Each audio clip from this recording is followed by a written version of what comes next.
आदाबर। आज का हमारा टॉपिक होगा कि जीवन फैसलों का नाम और जीवन फैसलों का परिणाम। यानी कि आज मैं आपको बताऊंगा कि जो पूरा जीवन है वो हमारे फैसलों का नतीजा है। यानी कि जीवन कोई आकस्मिक घटनाओं का नतीजा नहीं है।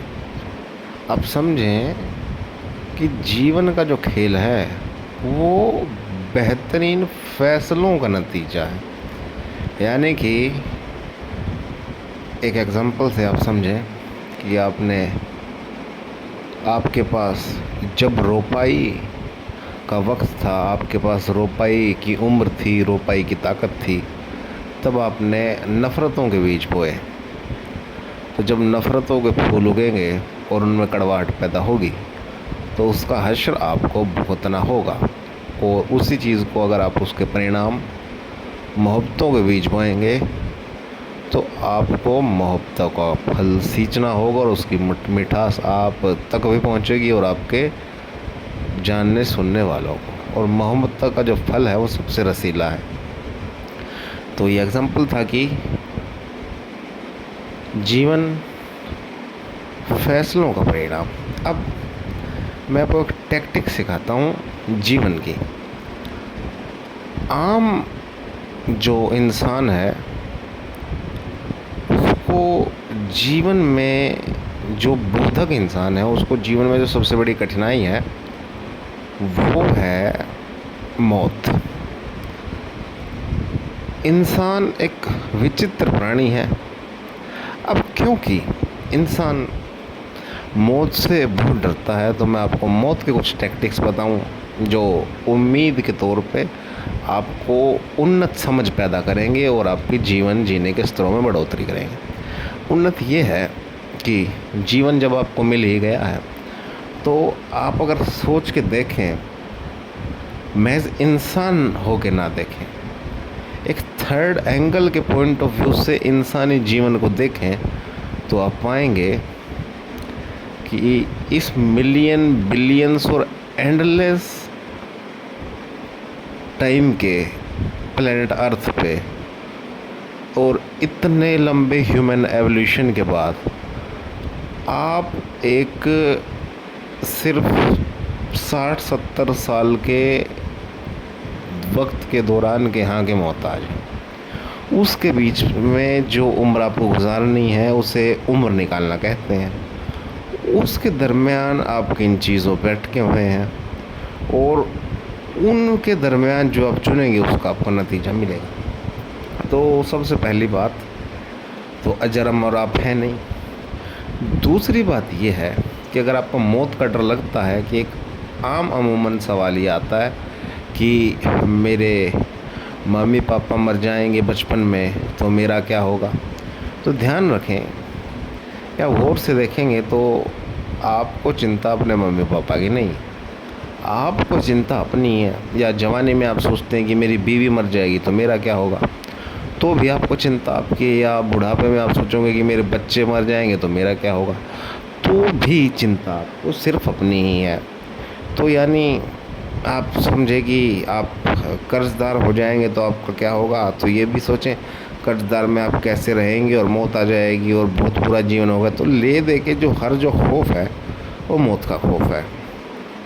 तो ध्यान रखें कि आप जीवन इस वजह से कम तरीका ना करें कि आपकी वजह से कोई सोसाइटी, कोई समाज, आपके माँ बाप, कोई रिश्ते नाते टूट जाएगा या बुरा मान जाएगा। क्योंकि ध्यान रखें इस मिलियन बिलियंस ट्रिलियंस बरसों की पृथ्वी पे आप कुछ दिनों के मेहमान हैं और उसमें से भी मान ले आप 80 बरस जीते हैं तो 80 बरस में शुरू के 15-20 बरस आपको तो पनपने में लगते हैं। आप आँख खोलते हैं, अपने पैरों पे खड़ा होना सीखते हैं, एक आम सर्वाइवल की ज़िंदगी गुजारते हैं। 20 साल की उम्र के बाद आपको कुछ होश आता है, आप कुछ करने, गुजरने या जीने के लायक होते हैं। लास्ट के 20 के साल आपको सामान समेटने के लगते हैं कि बस अब हमने हो लिया और अब हमारी बॉडी का डिस्पोजल का वक्त आया है, अब हमारी पावर ख़त्म होने वाली है और हमारी खुशबू की महक उड़ चुकी। इस बीच के दौरान जो 30-40 साल है उसको जवानी के वक्त को जीवन कहा जाता है। तो ध्यान रखें, इस जीवन में भी अगर आप अपने चुनाव गलत करेंगे, यानी कि किसी मोह के अंदर आकर, किसी गलत फैसलों के अंदर आकर, छोटी बुद्धि के अंदर आकर और निचली संकीर्णता के अंदर आकर, या और भी तरीक़ों से किसी दायरों में आकर, तो आप दुख ही पाएंगे और बेशक आपको पाना चाहिए। तो ध्यान रखें कि बात ये नहीं है कि आपके माँ बाप मर जाएंगे तो आपका क्या होगा, आपकी बीवी मर जाएगी तो आपका क्या होगा, आपका बच्चे मर जाएंगे तो क्या होगा। बात ये है कि माँ बीवी बच्चे नहीं मरेंगे, अरे तुम मरोगे। तो सबसे बड़ा जो मौत का डर है वो तुम्हें अपना है और अपना ही होना चाहिए। मान लो 25 बरस के तुम हो और तुम्हारे माँ बाप मरने वाले और वो बच भी गए, तो अगले 25 और उस 25 के बाद तुम मरोगे।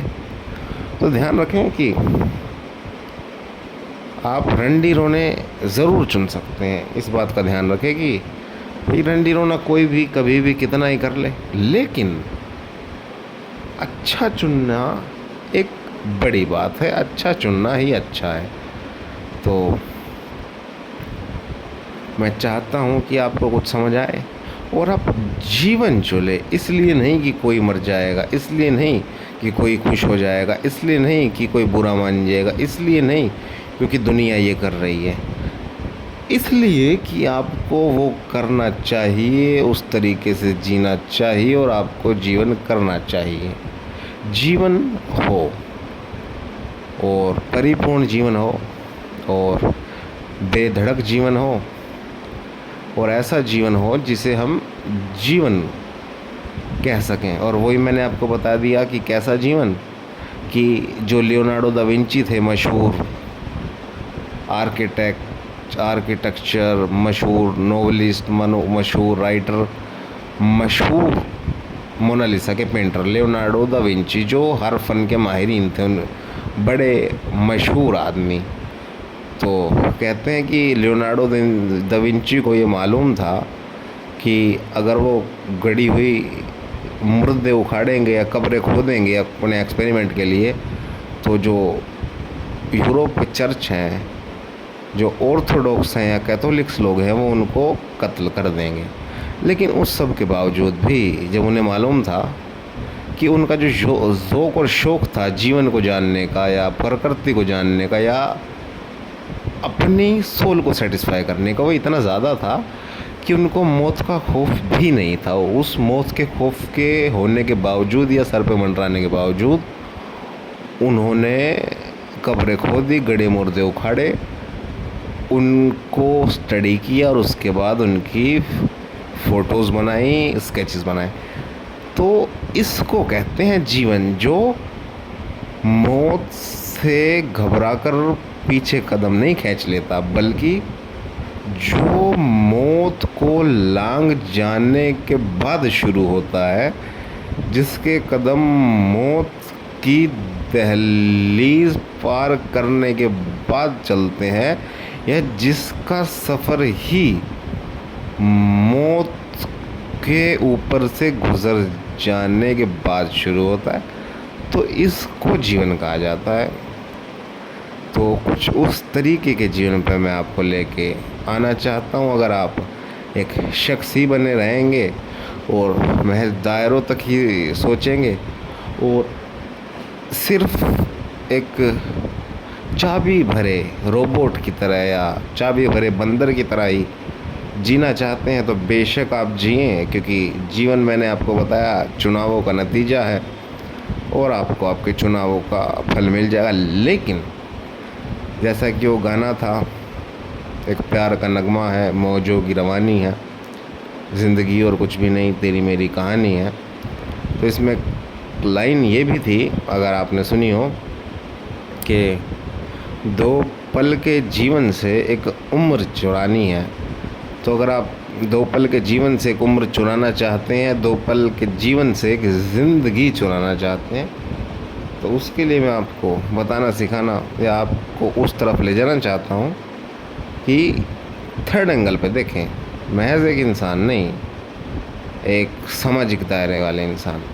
ये देखें कि प्लेनेट अर्थ पे मिलियन बिलियंस ट्रिलियंस ईयर्स के प्लेनेट अर्थ पे आप कुछ वक्तों के मेहमान हैं, और उस मेहमान को यकीनी तौर पर दुखी नहीं होना चाहिए इन फजूल बातों में पढ़कर। तो ध्यान रखें कि माँ बाप क्या मरेंगे, बच्चे क्या मरेंगे, बीवी क्या मरेंगे, मरेंगे तो आप, और आपको अपने जीवन की ही खुशी होनी चाहिए और अपने मरने का एक खौफ। तो ध्यान रखें कि भाई खाक से तो आप उठे ही हैं। कहते हैं कि सब अनासिर की सूरतबाजियाँ हैं, या सब पंचभूत पंच तत्व की पैदाइश, और आप मिट्टी से उठे हैं और मिट्टी में यकीनी तौर पे जाएंगे। चाहे आपको जलाया जाए या दबाया जाए, लेकिन जाएंगे आप मिट्टी में ही, क्योंकि उठे ही मिट्टी से हैं। लेकिन खाक से उठ के और खाक में जाने से पहले आप एक जीवन गुजारें जिसे भरपूर जीवन कहा जाए। यूँ कहें कि अगर आप फूल पैदा कर दिए गए हैं तो खिले ज़रूर, महके ज़रूर, या आप एक लड़ी पैदा कर दिए हैं तो अपना चमक बिखेरें, और जुगनू पैदा कर दिए हैं तो शाम होने से घबराए नहीं और पंख खोलने से बचे नहीं, और अपने अंदर और रोशनी जगमगाने से तिलमिलाए नहीं, हिचकिचाए नहीं, तकल्लुफ़ ना करें। या आप एक बाज़ हैं तो जल्द से जल्द आसमान को नापने को तैयार हो जाएं, क्योंकि जीवन चुनावों का नतीजा है। और ध्यान रखें कि 2 पल के जीवन से एक उम्र चुरानी है। तो और क्योंकि जीवन चुनाव का नतीजा है, तो जैसा कि मैंने सबसे पहले आपको एग्जांपल दिया था कि अभी वक्त है आपके पास कुछ बीज बोने का, और अभी सरज़मी सरसब्ज़ है और आपके पास बीज हैं, और दूसरों का ही एग्ज़ाम्पल आप ले लें कि जिन्होंने भी नफ़रतों के बीज बोए, उनसे वो फसलें काटी या भोगी नहीं गई। तो ध्यान रखें कि बाग मोहब्बतों का ही अच्छा है, और मोहब्बतों का बाग ही खिल सका है, खुल सका है, और मोहब्बतों के बाग में ही परिंदे आए हैं, जीवन हुआ है, और बाग बाग माहौल रहा है। तो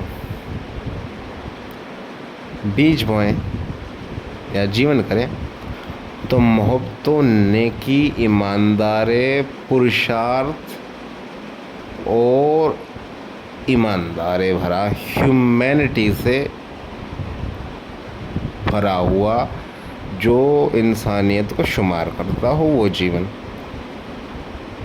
तो उम्मीद है कि आप अच्छे फैसले करेंगे, और जो ह्यूमन का अपकमिंग इवोल है, या हम कहें कि उन्नत मानव की जो फ्यूचर जनरेशन है, या जो अपकमिंग होमो सैपियन का ब्रेन है, वो इंटेलिजेंट, इमोशनली इंटेलिजेंट होमो सैपियन है। यानी कि वो मोह और भय दोनों से उठकर फैसले करता है। यानी कि ना तो वो किसी चीज़ से खौफज़दा है और ना किसी चीज़ पे चिपका है। वो कुछ इस तरीके से सोचता है कि attach to nothing but connected to everything, यानी कि वो किसी चीज़ से लगाव में नहीं है, क्योंकि लगाव पीड़ा का कारण है, लेकिन वो कनेक्ट सबसे है क्योंकि वो एक मास्टर ऑफ माइंड है और वो एक लीलाधारी पुरुष है या लीला पुरुषोत्तम है, और वो जीवन को एक खेल के तौर पे देखता है कि ये एक सिमुलेटर है और ये सब कुछ एक डिवाइन एनर्जी का खेल है, और वो एक इंडिविजुअल है और वो एटर्नल है, और एनर्जी ना तो बनाई बिगाड़ी जा सकती है और ना ही उसको ख़त्म किया जा सकता, वो एक रूप से दूसरे रूप में ट्रांसफ़र हो सकती है। तो ये भी जानता है कि वो अजर अमर है। तो जैसे कि कबीर कहते हैं, आऊँगा ना जाऊँगा, ना मरूँगा ना मैं जीऊँगा। तो वो एक ऐसे उदासीन एटम की स्टेज पे होमोसैपियन पहुंच जाता है कि जहाँ पे वो इमोशनली इंटेलिजेंट होकर फैसले करता है, बगैर किसी मोह या भय में आकर। तो इन्हीं फैसलों को फैसला किया जा सकता है।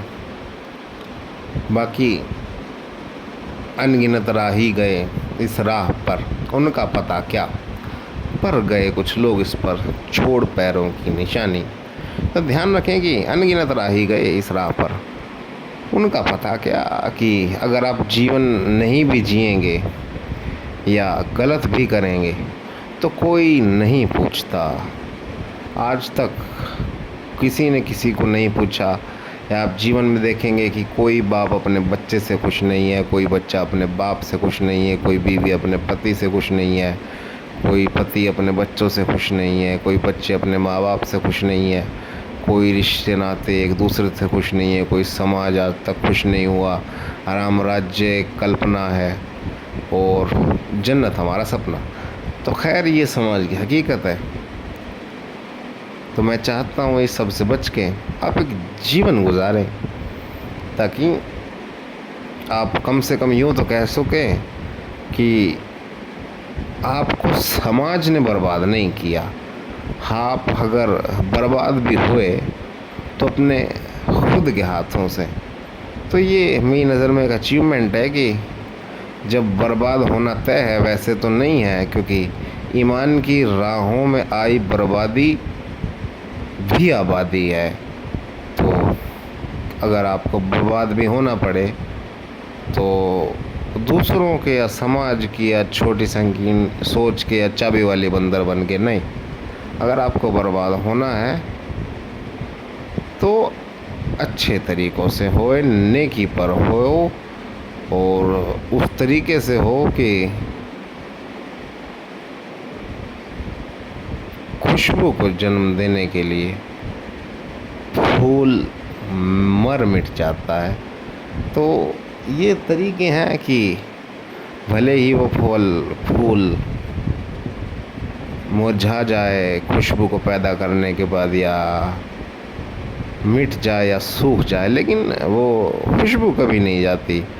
उस फ़िज़ा में जो महक पैदा होती है वो महक मुद्दतों रहती है, और यूँ कहें कि उस महक से दूसरे गुल भी खिलना सीखते हैं और पूरा समा महक उठता है और एक रुत बदलती है।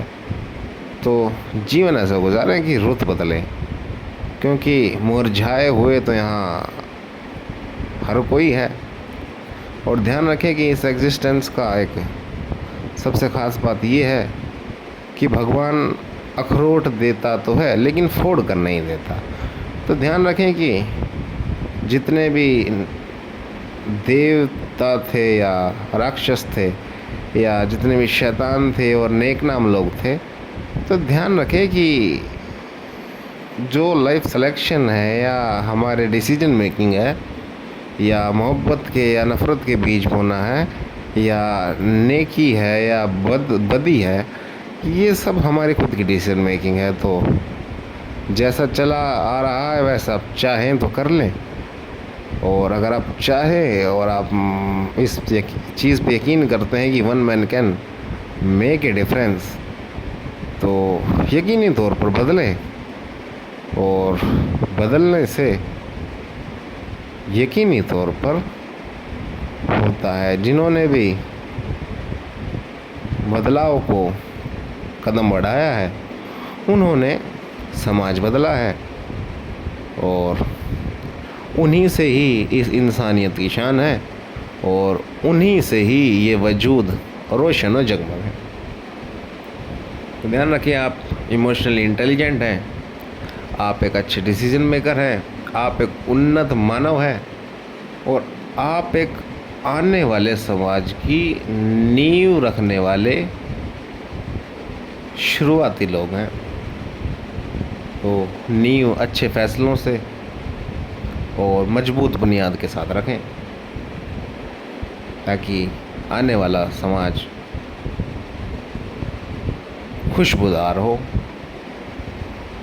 और वैसा हो कि जिसे हम कह सकें कि हम स्वर्ग में रहते हैं, कल्पना नहीं करते, हम उसमें रहते जीते हैं और हम एक उन्नत मानव हैं जिसको मरने का खौफ नहीं है और कहीं जाने का डर नहीं है, जो मोह और भय से भंग नहीं है, जो किसी चीज़ से अटैच नहीं है, जो कनेक्टेड है, जो पदार्थ का भोगी है, जो जानता है सब कुछ पदार्थ है, जो मैटर के वर्ल्ड में नॉन मैटर वाले को जानता है, हो गया है और को डिवाइन मानता है।